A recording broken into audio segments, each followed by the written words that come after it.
In today's video, I'm going to teach you how to make a shape transparent in LibreOffice. To get started, open your LibreOffice document and go to the page, slide, or file where the shape already exists.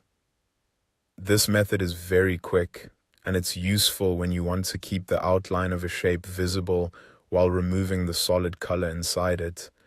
For example, this can help if you want text or other design elements to show through more clearly without deleting the shape entirely. Once your document is open, find the shape you want to make transparent and click on it to select it. Make sure the shape itself is selected before moving on, because the formatting options at the top will only affect the item you currently have highlighted.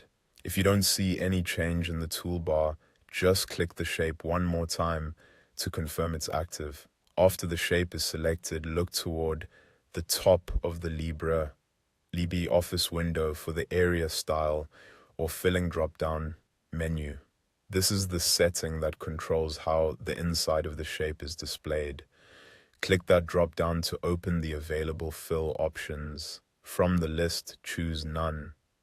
Selecting None removes the fill color from the shape, which makes the inside transparent. As soon as you apply that setting, the shape will no longer have a solid interior. You'll still be able to see the border or outline of the shape, but the center area will become transparent. That means any background content, text, images, or other objects behind it can now be seen through the shape.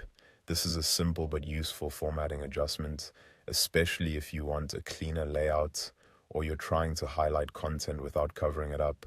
If the outline is still visible and the fill is gone, then you've done it correctly. And that's all there is to it. You've successfully made a shape transparent in LibreOffice by selecting the shape, opening the area style or filling dropdown, and setting it to None. It only takes a few seconds once you know where the option is, and it can make a big difference in how your document looks.